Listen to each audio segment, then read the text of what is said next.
Welcome to the Real Life and Fishing Podcast, hosted by myself, Jimmy Easterling.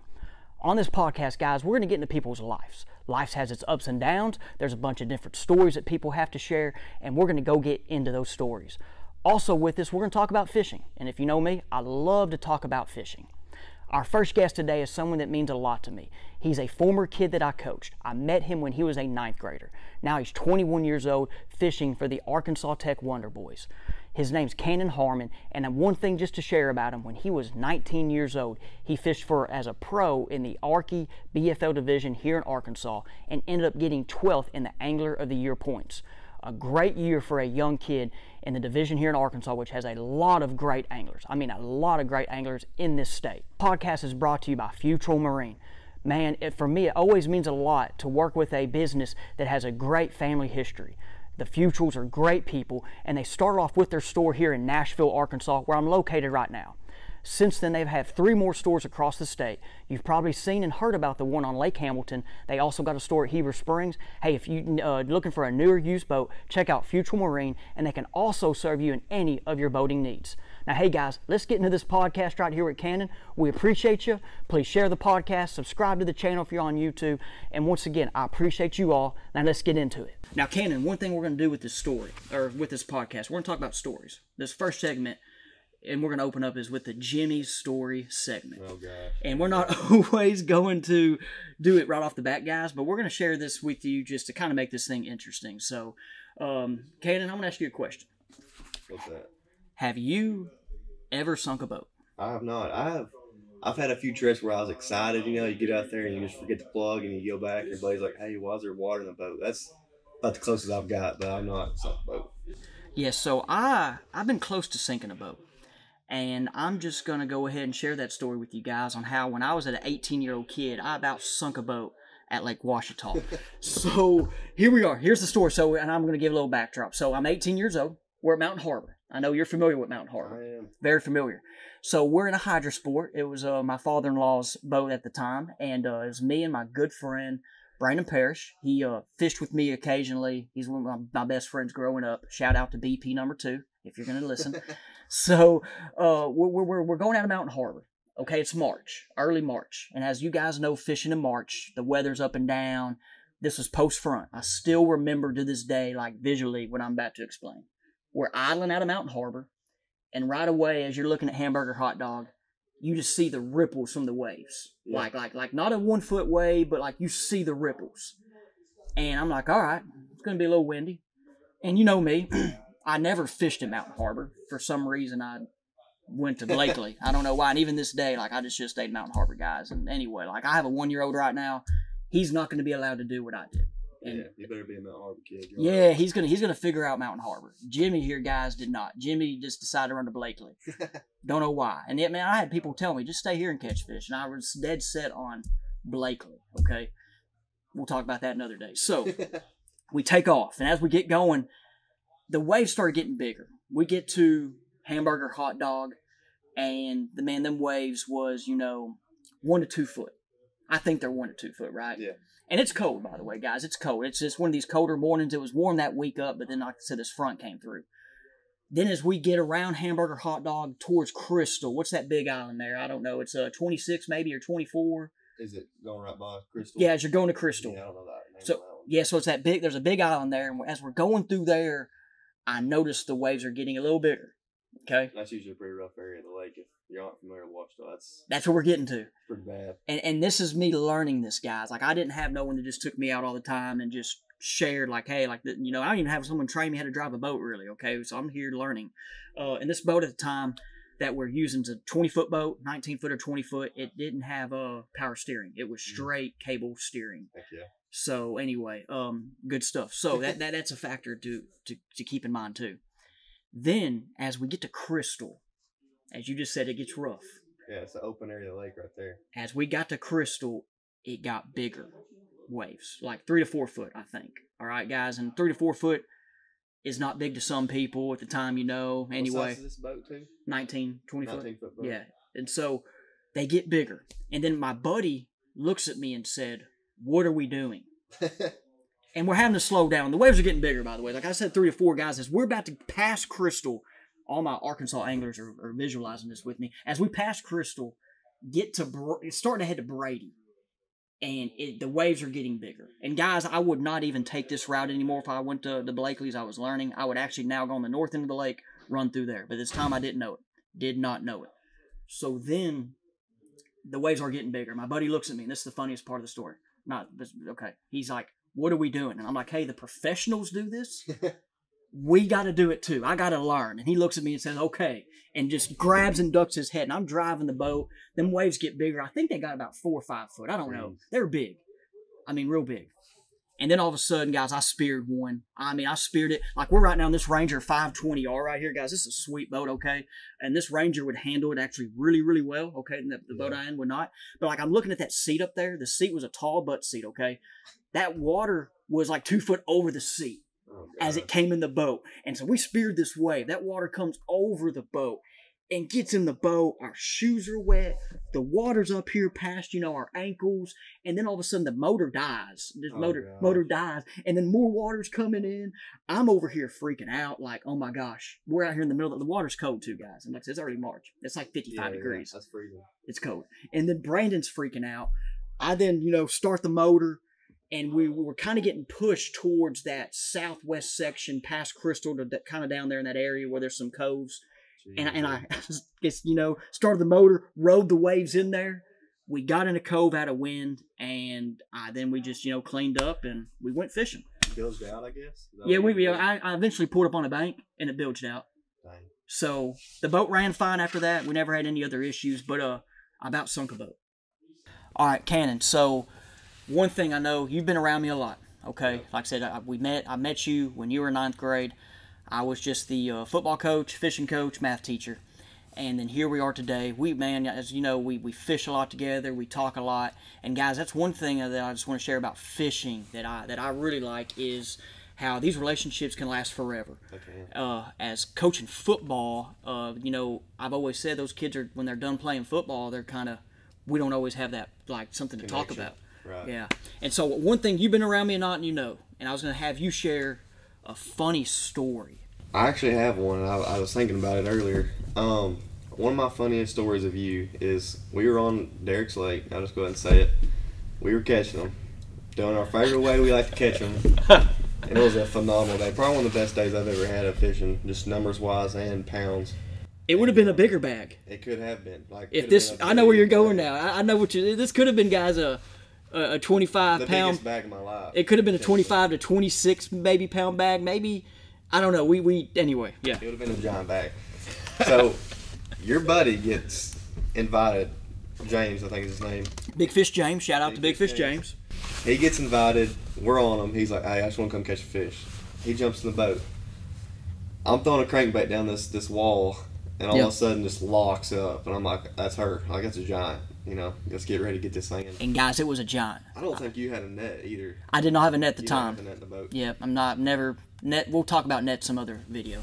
I go to grab this fish, guys, and I'm kind of freaking out. I'm kind of in between boat flipping it and just grabbing it. And I'm like, I've never seen this fish. Like, it's just the whole time. For a second, he was like, this is not a bass. And I was like, nah, this is a bass hole. It was just pulling hard, and I was like, I don't know what this is. It's huge, whatever it is. Get to the boat, see it, and for some reason, I go to boat flip it. And I think I remember why. I think it's because James' line was in the way. No, that is the thing. Yeah, so James' line was in between. There's 3 of us, guys, and just so you know, my boat that I have is 19 foot. 3 people fishing it can get kind of tight. And his line got wrapped around your line. Yes. That was what happened. And so I freak out. I'm like, if I lose this fish because they're trying to grab it and his line's in the way, then, it's going to suck. So I just go to boat flip it, and I'm like, looking back, it's so dumb. Guys, just real quick. 10-pound test. Never boat flip. 5 or 6 pounder. And guys, I've made this mistake before. Actually, I'm gonna go see and fish at the moment. Me and Johnny, when we were young, I remember boat flipping like a 5-pounder on my crankbait rod, 5XD, and Johnny was like, "What are you doing?" And I'm like, I've never, at the time, I never boat flipped a fish that big on a crank rod. Don't do that, guys. It's not a flipping stick jig rod. So, yeah, go on. So, I go to boat flip this fish, and she hits the side of the deck. I mean, hits the side of the well here, and you're like, almost comes in the boat. And hops out, and the hook goes flying by my face, and my instincts hit the deck and grab her real quick while she's right there. I go down to grab her, and all of a sudden, I'm just in the water in a split second. I'm like, what just happened? Come up, I can't even speak. I'm like, I'm trying to talk. Dude, life flashed in front of his eyes, and my eyes too. In the moment, it was a little scary, but looking back, it's hilarious. Looking back, I just like think about that all the time. To make this even more worse on the story, the GoPro was off. Like, we had GoPro footage going that day, and this is before I had all the stuff I do now with Fish the Moment, but it was off. But guys, he jumped in the water. Like, it looked to me like he dove for this fish. I saw a part of the fish, and it was minimum 6 pounds. Minimum. And it was thick. I think it was probably 7. And this lake, you're talking about Derek's, it has some 6 to 7 pound fish. I'm not saying it was one of the megas out there that you know, us locals kind of know. There's not many 8 to 10s, if any. I mean, there are, but anyway. But like, it was a 6 to 7. But dude, this dude jumped in the water. And guys, this is December. Yeah. Water temperature that day. Now, it was kind of a warmer day, but the water was still 60. Yeah, you know, it was still, it was, I remember it was 57. Yeah. The water, see, we had a warmer December. This was a couple years ago when December was warmer. But dude, he went in the water. We got him out. We didn't lose a rod, did we? I don't think so. I did land on a few rods, but I don't think he got dragged in. So, and then after that, we actually went to the ramp and was done. We caught that day over 50 fish. Man, had a bag. I should have had a bigger bag, but anyway, so. That's got to be the funniest memory. There's too many to count, guys. I mean, you go fish with this guy, it's going to be an interesting day. Yeah. Any day you go. And that's one thing I'm trying to, with me working with Fish the Moment, Bass Fishing Declassified, people don't get that experience. And I always was kind of serious. But, like, I have a good time in the boat. Like, I try. And you know, and there's some sides of me people don't get to see. Funny sides. You know, I talk to myself, I will say. Yeah. And I talk to myself. People don't see that on the show or on the videos. But, it gets clipped out. Yeah, so anyway, it gets clipped out. So now, hey, let's get into the juice. Let's get into the live segment of the show, guys. So we just opened up. And like I said, this podcast, guys, is going to be over fishing, Arkansas bass fishing, national bass fishing. We'll talk over topics.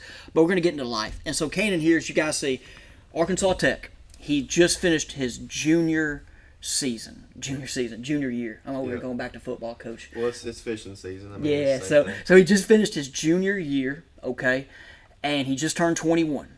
Guys, I remember when I was there. That senior year's coming, and you're like, what am I about to do? Yeah. And so, what is your dream right now? I want to fish professionally. If that's, you know, doing something like you do, that's awesome. Or if it's fishing on the elites or even the invitationals. I mean, that's what I want to be able to do, and I want to be able to support myself financially, you know, to do that. And if I have to work construction or something on the side, I'll do that. But my goal is to eventually, you know, be a professional fisherman, make a living doing it. And, you know, in realistic terms, I know that it's not just going to happen overnight. Yep. So I actually I'm going to try to get into guiding after I get out of college. Okay, I want to try to get in that just because I know I need to be on the water more. And when you're working 5 days a week doing construction and you're just working weekends, you're going to get better, but not quick enough to be where you need to be. Yeah. So I think I want to get into guiding, but I know that's not going to be an overnight success. So I'm probably going to still do some construction on the side. That's what I do right now. It's just construction and remodeling, stuff like that. And I actually enjoy doing that stuff. Yeah, guys. He's one of the, I know there's some other younger people in his generation coming up learning how to work on bathrooms, you say build houses, but that's a giant term. Like, this guy's done flooring, walls, he's learning. He laid sod yesterday. So this is a unique trait. Like, this generation is kind of like, hey, there's need for this, so they're doing it. To where my generation, we got told, go to college, you have to have a degree to be successful. I remember being a student in these classrooms and hearing this, and then as a teacher, as I used to be, and I'm still a teacher, like, you know, in terms, but I tell kids, you don't got to go to college. Like, you can find many ways to make money and support your family. If you don't like school in high school, why are you going to like college? So, with that, so you do have that trait. And on guiding, we're going to talk about professional fishing. We're going to talk about that. Guiding, though, you're not just going to be bass guiding, probably, right? You're going to be doing crappie? Probably crappie. I don't know if I get in all species, but, like, if they want us to go catch fish, like, you know, these people just want to go catch fish, I'll take them brim fishing. You know, I'll do that too. That's a good thing to do. Yeah. People enjoy doing that. But I don't know if I want to get into all the walleye, striper. I don't know if I want to get into all that. I mean, if we pull up on a spot and they're schooling, I mean, we're catching. But more likely, I kind of want to get into electronics. I want to be able to like do electronic trips because that's becoming more of a thing. Yep. Older generation, they don't really know how that stuff works. They kind of want to get in a boat with somebody that understands it, teach it to them.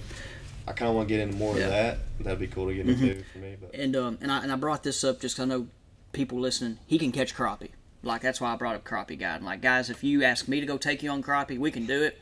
That's not my thing though. Like, hey, we can go find them and drop it and go get a minnow. But like, he's been doing it for a long time. Like since before Live Scope, he's been doing it 2D sonar.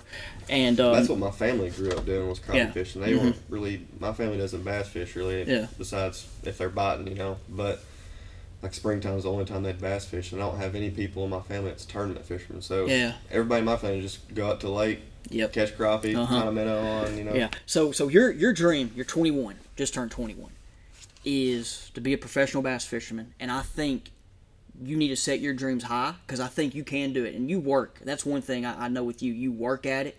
You are on the water. You love it, learn it, and I've told you this, and humbling to you. When I was your age, I was not as good of an angler as you are right now. I don't think. But we had different dreams. Right. What do you think? And that's why. What do you think my dream was at your age?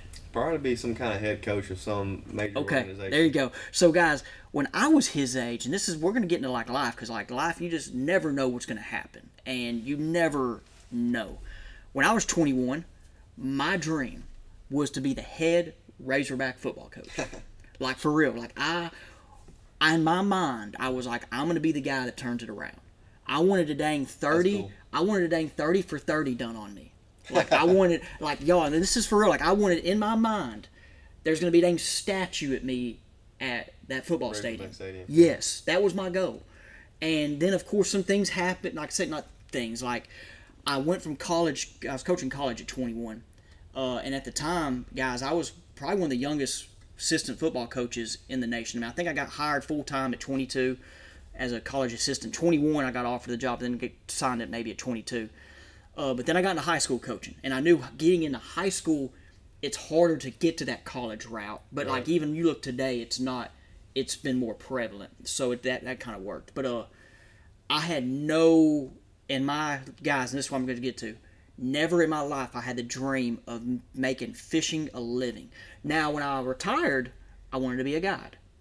I wanted to retire after 28 years of education or 38 and guide. I wanted to take people in the boat. And then the high school fishing, when that started coming along, that was my kind of opportunity to get kids like you. Like you have great parents. Love your parents. And y'all are lake people. Oh, yeah. Y'all are lake people. That's what we grew up doing, just going to the lake. Going to the lake. But they're not, but your dad and mom were not tournament fishermen. No, nobody in my family. I'm the first person too. And so that's I'm from that same situation. My dad fished, and so he would take me to ponds. You know, we would fish the Washita River. I had some other people that impacted me that did tournament fish. But I wanted to get and help kids, not just like kids like you, but there were other kids that I got to meet at Haskell when I coached y'all.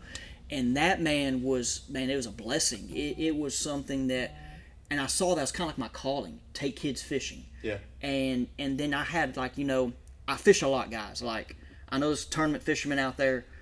I like tournament fishermen. I love tournaments. I just never had that fire like for it. Yeah, like I just, you know, I had some bad experiences as a co-angler. Right. And the thing that hit me, and you know, is I wasn't in a situation to be successful as in I could be on the lake Friday. Right.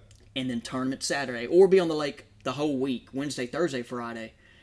And I, as a coach, knew that, like, hey, you have to have an edge. And my edge was gone. I didn't even own a boat, guys, till I was in my mid-20s. I had access to boats. Thank you to you people watching, knowing that let me have your boat for like 3 years. Roger Brown, thank you very much. I hope you listening. Roger let me just use this boat for like 5 years until I had my own. And then Coach Callie, before he sold me the Skeeter, he just let me take it out. I mean, I remember the cable.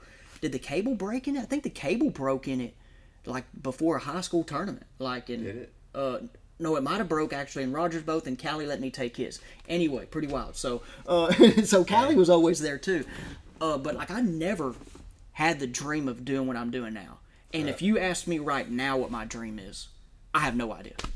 Yeah. No idea. Just rolling with the flow. I'm going. Like, I have different ideas and paths.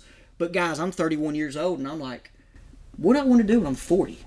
That's kind of how I am in a sense. I mean, you have the goals out there you want to achieve, but I don't really know how I'm going to do it, but I just know I'm going to do it. Yeah. If that makes sense. Yes, and I'm kind of just playing it out and just being patient with it is mainly the biggest thing for me. Is just, I know it's not going to happen, overnight. Yes. You just got to have to work your way up. And then right now, I'm just focused on being dominant at a local level because if you're not dominant at a local level, I mean, how are you going to compete? And dominate, and dominate, guys that are listening, doesn't mean win every tournament, but it means be in the mix. Consistent tournament. Cash checks. Yeah. And that's something that I know we've talked with amongst like a Dustin Connell. I mean, he was consistent over there in Alabama.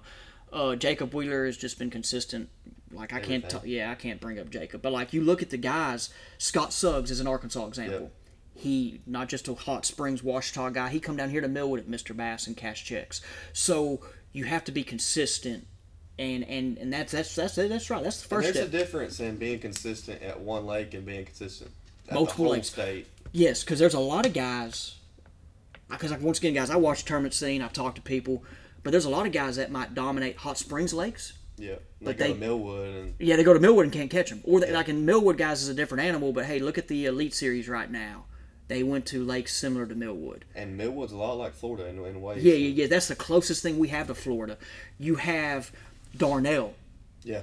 I mean, I think right now in Arkansas, if you can catch them at Ouachita and catch them at Darnell, I think that's two good backgrounds, good foundations to catch them somewhere else. I mean, that's Clearwater, and that's Muddy River. Yeah. I mean, that's all you need to know, really. Yes, and now there are some other lakes, like I always think Hamilton. Hamilton to me, when I was your age, struggled. Like I'd have a couple good bags and not catch fish, and I didn't understand how to fish Hamilton until in recent years. Right. Like, and I know we've talked about it. We're not going to share all the juice, guys. I'm sorry, but Hamilton was one, and so. But you're right. Like, and that's one thing I talk with Johnny about with Fish the Moment. Like, and he is good with this now after fishing Central, now fishing Northwest Arkansas, going to Oklahoma.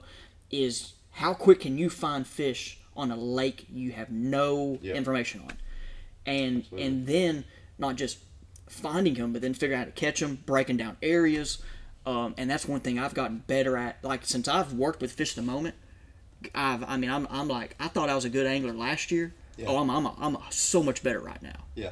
Just because of, and at times, guys, I'm better. Like, there's so much to it, but like when you have 4 hours and you got to catch fish, right? Oh, you figure out, and I'm not going to the community holes. Like, there's stuff at Millwood, guys. I don't want you. Out your own stuff. Yeah. So, but no, you're exactly right. And with the college fishing, you've got to experience going to new lakes. Yeah, I'm gonna be honest with you, dude. I mean, I've only fished college, guys, for 1 year. Yep. Really. I mean, because my first 2 years was at Pulaski Tech, which is just community college. They don't have a fishing team. And I was trying to save money because I don't make a whole lot, so I was just trying to save money. And I fished a lot though. Yeah. Those years. I mean, I could go fish around local, and when I come to Tech, it kind of was like, oh, here we go. Like, this is a college deal. I'm about to experience this and just run it and see how it goes. And dude, it's really humbling. These guys are really good, and they're out there all week practicing all week. You get there on a Thursday, 2 days before the tournament. You're trying to figure it out, and those boys already got them found. Yeah, not just figuring out like small lakes. I mean, like, you get to Pickwick. I just come back from Pickwick. You just came back from Pickwick. And I mean, we couldn't buy a bite in practice, and like, there's this whole river.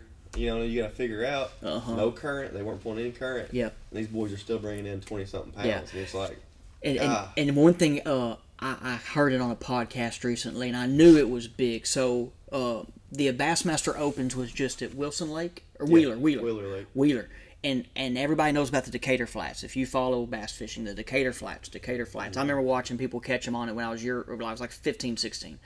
The Decatur Flats is bigger than like Lake Conroe. Yeah. Like, I just did a breakdown on Lake Conroe. I mean, it's 14 miles long, I think. Mm-hmm. And, like, it's probably bigger than Lake Greeson, which is down the road. I mean, so, like, you have, like, this is just a section of the lake. Right. That's bigger than that lake down there. I mean, like, we know people that can catch fish down there at Greason, but now that's just a part of the lake. And, like, you know, Toledo Bend, you've not been on Toledo Bend. That lake's Dude, huge. I've been to Sam Rayburn, which is you've been to Sam, but Sam's Toledo eats Sam Rayburn a little yes, bit. I mean, Sam's massive. Toledo, like, it's wild how big it is. It is unreal. Like, it's scary to me that, like, hey, I mean, we're gonna go to Derek's today. Derek's is like, I mean, it's a creek on the lake. no, there's a cove. It's a cove. It's just a cove. So anyway, like that's what. So I did it when like Conroe, for example. I just brought up Conroe. I did a breakdown on it recently. Conroe, there's one creek arm that's 4 miles long. Derek's is 4 miles long. That's crazy. So anyway, like but with that, guys, like, how to get better at fishing. I'm gonna tell you this right now. How to get better is, like, Can's talking about dominating your areas, catching fish. But let's say like a lake like Derek's, it's 4 miles.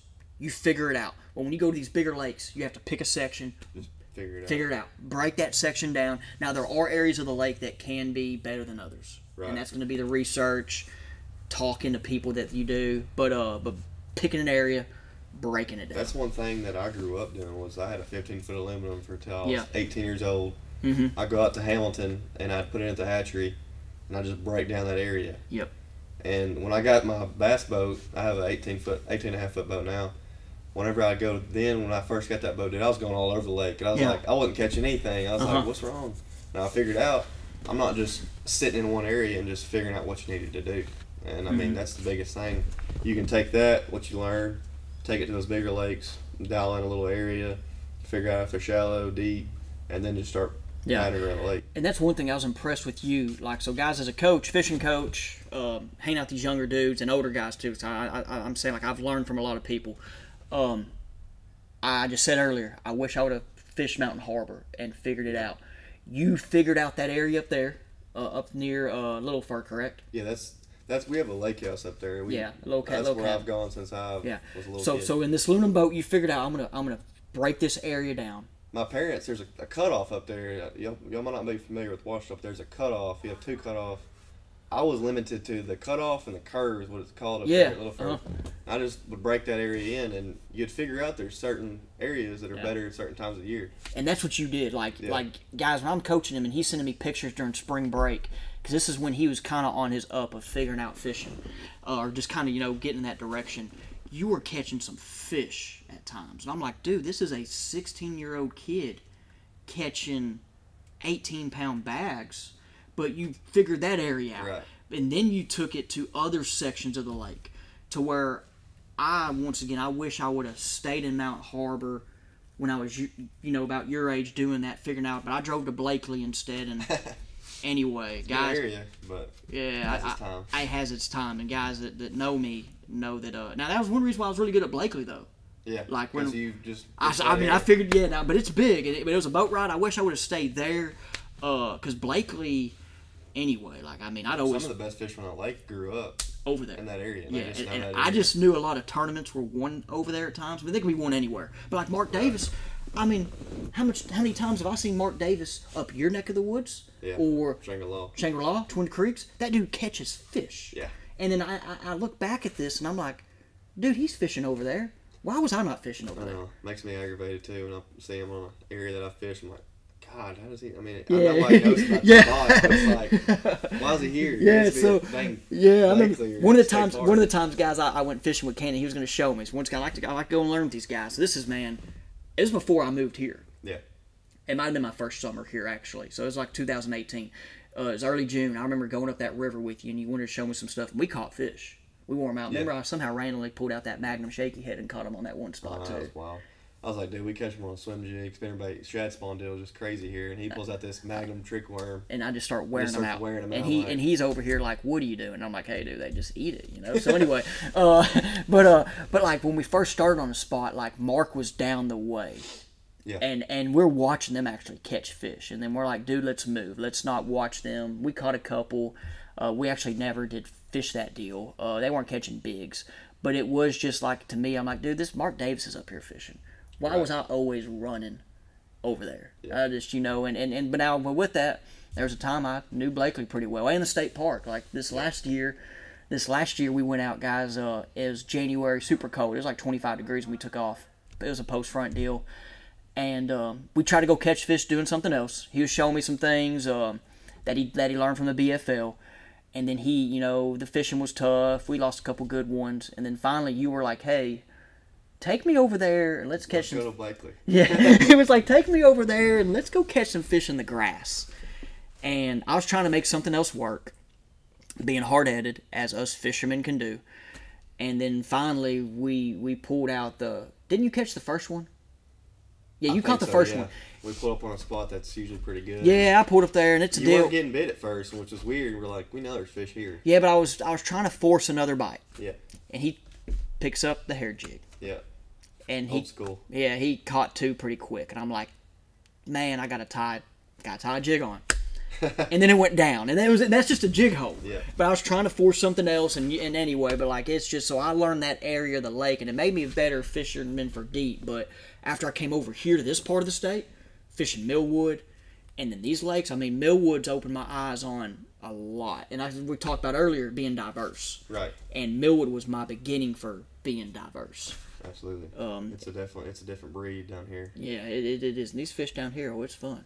Oh, yeah. It's fun. They So with professional fishing, okay, guys, and just so you know, professional fishing right now is hard. I think it's it's very hard to get into, and I've told you this, and you know, but with it, you can still, there are ways, like you just mentioned invitationals. Right. You mentioned you might have to go guide and work here and there. It's hard to get sponsors right now, but I think if you go after it, and guys, I'm just going to tell you this, if there's a dream and there's something you want, you got to go get it. Right. And you just gotta go full. Yeah, full. You gotta go full tilt. Yeah. You look at you hear the guys that did it. They went all in. Now there's other guys that went all in and did not get it, but that's okay. Like I said, it's just life. So if you're gonna go after it, you gotta go all in. Okay, now that we're on the topic of fishing, Kanon, one thing I want to bring up with you, I know we're 10 years apart. Okay, I'm old, but I'm young, and you're just young. What's next in fishing? Man, just as in like as a career, or you just want to get into like what's next as in just with me out of college? I'm talking about like technology. Oh. Like what's next? Dude, I don't know. I bet they start having some technology where you can see fish at like 150 foot where you could just... Yeah. And I bet you they get so clear you can tell what's a bass and what's, there you carp. Go. And yeah. I bet it just starts getting to the point where it's just like there is no question in fishing. There is no advantage in a way because it's so clear that everybody can really... So I bring this up, technology, because that's a big topic right now. And you guys just heard me. We're 10 years apart. Guys, when I was 21, like, side image was just becoming a thing. KVD, I was about 1920 when KVD had his run. And he was one of the professionals that figured that out first. Right. But it was side and down imaging. And now here we are. I remember it. We both got a little insight on the forward-facing sonar game. Mm-hmm. It was a Haskell fishing meeting. Stetson Blaylock was the guest. Oh, yeah. Talking about Panoptics. And Stetson said, guys, there's going to be something that's about to hit the industry, and it will change everything. I got dang goosebumps thinking about it because now I've caught 10-pound bass with this thing. Yeah. And so here I am as the fishing coach.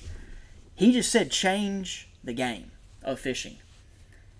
And he didn't say anything else after that.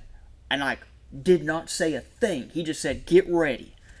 And then it was a year later. Like some pros already had it. I don't know if he did, but I hear how Scott Martin had it. They said Scott Martin when he was fishing, I think it was the Cup at Ouachita. He had it. He had the original out there chasing them fish. I think, I don't want to, if I'm wrong, guys, don't get mad at me, okay? It's okay. But I've heard that he had it, and I think that was one that he had it. But Martin had it, and there's others that had it. Mike McClellan. I heard Mike McClellan said he had it. That dude still doesn't know the power of it. Like, he knows, but he doesn't have it dialed in like others because Right. Mike didn't go all in on learning it. And I say this because that was 10 years ago where we're at now. And I think you just made a good point. We're about to know maybe what they are instead of making guesses. Because, I fished with I fished the OHIV guys. I fished with the dude that caught. It was before he caught it, but he caught one of the biggest bass in Texas ever. It's not the biggest, but it's the biggest out of OH, I think. No, it's the second biggest. I forgot. Josh made that clear. Josh Jones is the second. But Jason Kahn caught a 17-pound bass. And even at like OH, Jason's really good, y'all, with that forward facing. So he is. I got to fish with him.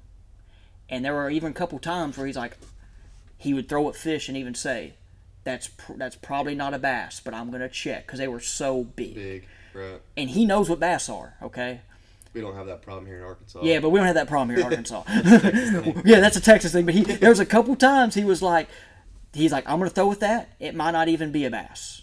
And I'm not sure. I'm saying with that 17-pounder, he knew because of how they were set up, you know. This was just random suspended fish. But you can tell with bass around trees. I'm not saying Jason. I'm saying Jason knew what that fish was. But in Arkansas, we don't have that problem. But we do have the problem in Arkansas of, I mean, even at times like, is that a crappie? Like, you know, like, you know, I've gotten on the thing to where I throw it single trees, or excuse me, a single standing timber, and then there's a fish on it.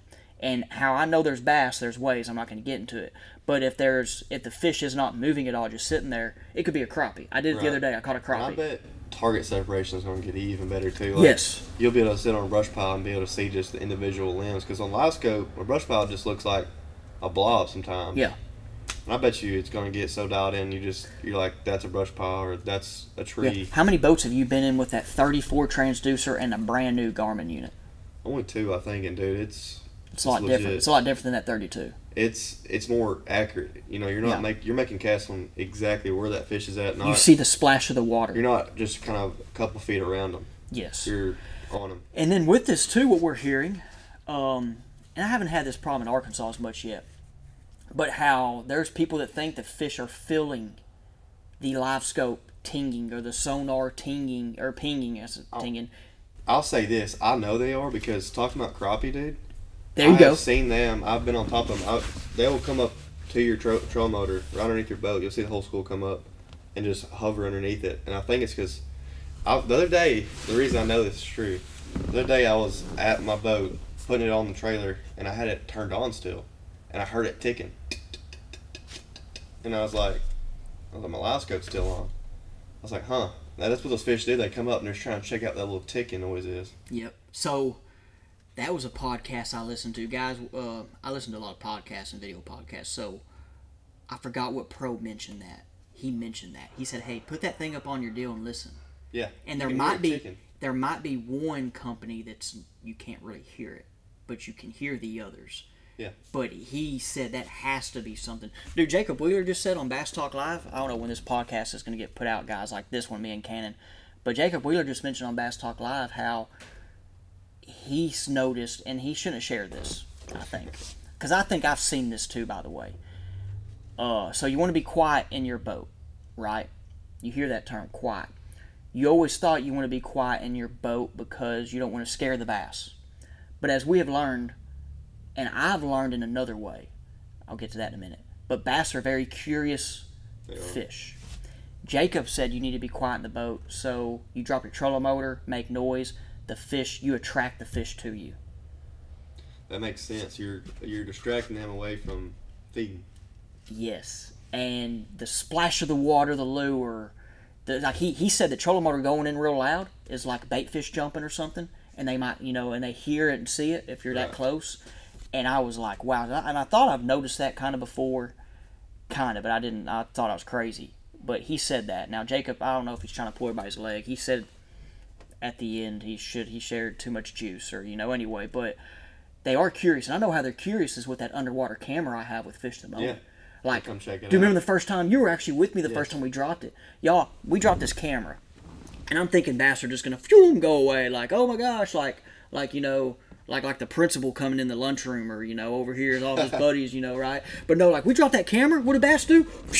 Like they go right to it. Checking it out. Yeah, check it out. Like fish didn't even care. I've dropped this thing on brush piles with 50 fish, and they come up to it, and I'm like, this is a big yellow machine that makes noise, and they aren't scared of it. Now, of course, like I've dropped that on brush piles and thrown in there and not caught fish. Right. I mean, but they are very curious. I'm very interested to see where it came from. We got the Ultrex or spot locks. There's a bunch of spot locks now. Power poles was a thing, back 10 years ago, but just how boats and technologies came, it is wild. It's come a long way, and I think nobody wants to talk about this either. But I think side imaging is going to get even better to the point where it's like, I don't even know. I could just see it getting so good where you can just tell.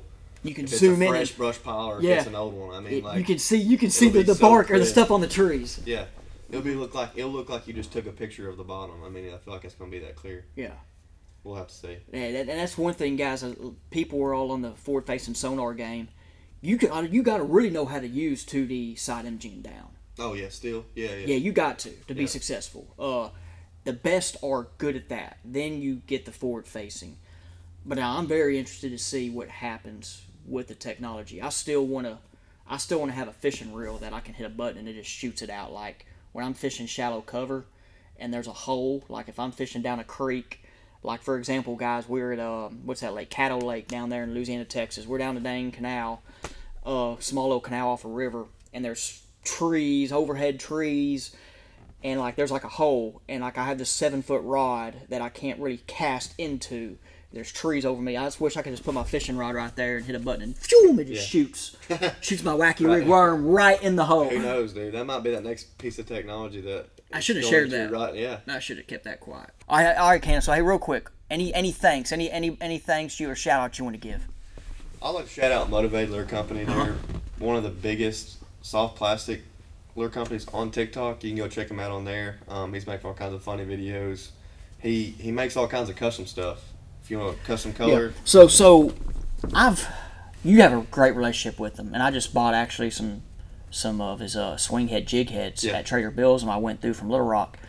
And you've been with him for a long time. Yeah, I've known him for a while. Trevor's his name? Yes, Trevor did it. So this guy, I don't know what he did before, but I'm gonna have to get him on this. He's one of my guys on the list. He'd be good to have on. So Trevor made his own soft plastic lure company. He started out making a little bitty flute. And then just in the garage. Evolved. Yeah. And now all of a sudden, how many followers he has on TikTok? Over 100,000. He sells a lot of lures through TikTok. He does. And he's in Benton, Arkansas? Yes. Benton, Arkansas, guys. And he is making a living selling soft plastic lures. That's all he does. Crazy. Yeah. So he had a normal job. I wonder if that was his dream. That's why I wanted to bring him on. The dude just I think I don't know if it was. He just really enjoyed doing it, as far as I know. You have to have him on to talk about it. And I know down here in southwest Arkansas, Brad Deal made a good spinnerbait jigs, and then his deal got so big. He got on Tackle Warehouse, and then he just sold it recently. It got too much. He was running a pharmacy.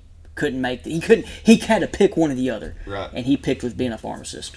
Because it got so big. But Trevor here, whatever he was doing, he said, nope, I'm going to make lures. He makes all kinds of stuff now. Yeah. He got with some local pros, and he actually made a custom buzzbait too. And then, dude, it's legit. If y'all haven't checked it out as a little buzzbait, you need to go check it out. It's phenomenal. It catches big ones, and it's different than what a lot of guys are throwing. It's kind of like a horny toad, but still got that little squeak of a buzzbait. Yep. And I'd like to thank Zolo Custom Lures too. They're another jig company, buzzbait company, local from Sherwood. Yeah, he's another one. Danny, right? Yes, Danny. Dude, Danny, he's one. I've never met Danny. He's a good dude. He'd be good too. I listened to him on Hunter's podcast, and I want Danny. I'm going to get Danny on. He's a good guy to know. Danny, I didn't realize how Danny's caught some fish at Millwood. Dude, he's good. Yeah, I found that out. I'm like, I remember him catching sacks even before I knew he had a really good lure company. He's catching fish on Nimrod. Sacks. So Danny he's full time making lures. He is now, yeah. That's just wild, guys. These are just people in Central Arkansas now. Like I said, hey, we're just he's got over almost got 20,000 on TikTok too. So he's doing really well too on TikTok. Now, one thing he did talk about, and I kind of feel this from what I'm doing. We're in the fishing industry, but we don't fish every day. People think I fish every day. I might go out for a couple hours, but I do a lot of work behind the scenes. Now, it's good to be in the fishing industry. I'm not complaining that I don't fish every day. But like Danny mentioned how his business was getting so big, he's so busy making jigs. Because he's got to make jigs to sell jigs, make buzz baits to sell buzz baits. So he might not be on the water as much, but that's okay. Yeah, both those guys talk about how if you want to fish for a living, don't get into making baits. Yeah, don't get into making baits. You won't well, like that's like Brad Deal, guys. I know Brad. Brad, man. I mean, him and his wife would be up all night making spinner baits and jigs. That's crazy. And like, I mean, I'm up at night doing my stuff, editing videos, and that's just part of it. You do got to work, and like I said, not just in fishing, but I do know some other people that have been successful in business, and man, they work so hard, and I hear the stories and hear it, and I get to see what has happened after like 20 years of hard work. Yeah. 20, 30 years of hard work. So that's part of it in any business industry you do. Nothing's just handed to you. Yeah. Some people might get it handed, but not many. You got to go get it. Even the people that get it handed to them, they're just going to eventually just fall out. Yeah, you gotta work. But man, so anybody else? So you mentioned Motivated and Brazalo. That's pretty much it. I mean, I like to thank Arkansas Tech too. That's where I go to school, and they support us traveling and stuff a little bit. In my opinion, let me ask you. So I mean, I went to Henderson, and the bass fishing team there has kind of been up and down. Tech's always been consistent. Yes. If there's one that's a premier in the state, I'm going to say it's Tech. Arkansas Tech all the way. It's been that way. I'll give SAU their props. They got a pretty good team. They're coming around. That's what I was going to get to. To be honest with you, they don't hold a stick to ATU. Uh-oh. They don't hold a stick. We might need to have a Tech in the SAU tournament, boys and girls. Oh, we've had them. I know. We've had them. If you look at stats, it's ATU's on top. But even when I was your age, like I had my buddies go to Tech, I told you. And I was going to go to Tech to fish. Like I was. And then all of a sudden I'm at Henderson State. That's another story. But it worked out. So, but Tech has always been that premier school in this state. Yeah. Like if you think of, Alabama, it's Auburn. There's several pros that have come from. That's right. Like Evan Barnes. I'm pretty sure Spencer went to school there. Sheffield? A little bit. Pretty sure. Okay. Evan, I know. Just there's so many guys. I'm just gonna name a couple in my head. If I forget you, I'm sorry. So there's Evan. Evan's partner, Dustin Higgins. Yeah. Dude, they caught fish. I don't even know what Dustin's doing now. He might not even fish. They won a state championships without my Dude, they were really good. And I knew people at Tech, guys. Like Reagan Brown now. Yeah, Reagan Brown. I always think of her maiden name because I know her dad. And then, of course, the one right now that's hot in this state is Matt Baker. Oh, yeah. Yeah.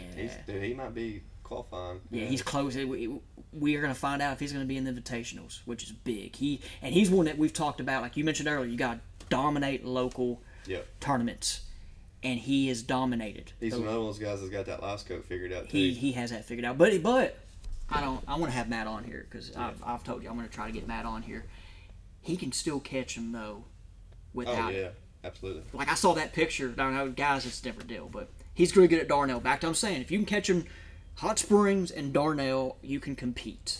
And Darnell especially. I think if you know Darnell the best, if you figure out how to catch from that lake all year round. This is coming from Fred Rumbanis. He tells us one of our. Well, Fred Rumbanis lives there. He's a professional angler, BPT he told angler. One of our guys there. He said if you can catch fish on Darnell consistently, like really good, he said you can compete with anybody in the country. He has a kid that's coming up through there right now that's catching out of kayaks and stuff. But I saw that picture of Matt's boat at Darnell, which I know he didn't need the forward-facing sonar, but I'm sure I didn't see it on that boat. Like I saw the transducer, but I didn't see a graph. Now he might have put it on there after the waves because I know it was windy. So I don't know, but I'm going to say that they were fishing some shallow water just because I just know it's Darnell, it's April. I fish Millwood. I take that bass cat where other people won't take boats. Yeah. So I'm guessing that's some Darnell stuff too. Oh yeah, that's just river fishing. Yeah. But me with Johnny. Dude, we're catching them out there off ledges with shell beds. Oh, yeah. Back in 2008, 2009. Like, unreal. And it was a deal to where Johnny had it down on timing to where, like, we would side scan these dudes and see the bait, see the gizzard shad off of them, and then fish them, not catch anything. And he's like, hey, get ready. They're gonna run that dam at 10:30. Oh, yeah. That's one of the biggest things and we're talking about. And so then all of a sudden, they run it. We pull back up. 11 o'clock. Absolutely. Catch 18 pounds. They'll be sitting on those spots. They just won't bite. They won't bite. You cannot get them to bite. You won't. But when them, like, when that start current. Pulling that current, you and better then, be ready. Dude, I remember one of them where we were seeing the gizzard shad jumping. And that was when I was like, that's a baby bass. And Johnny's like, no, that's shad. I'm like, wow. I'm like, dude, these are some big old bait fish. Yeah. No, dude, that was my first experience. But guys, hey, appreciate you listening to the podcast today. This is episode 1, Kanon Harmon. Come back and tune with us next time. Appreciate you guys. Leave us in the comments if you're watching on YouTube what you think. Please share, subscribe. One of my goals, we talked about earlier, like, hey, what's your goals and dreams? Guys, I really don't know, but I know one thing for this podcast. We're just starting, but I want it to be the biggest and best fishing podcast in this state. That's one of my goals. So thank you to Futrell for helping me out and helping this out, because without them we could not do this. And guys, we'll appreciate you, and we'll see you on the next one.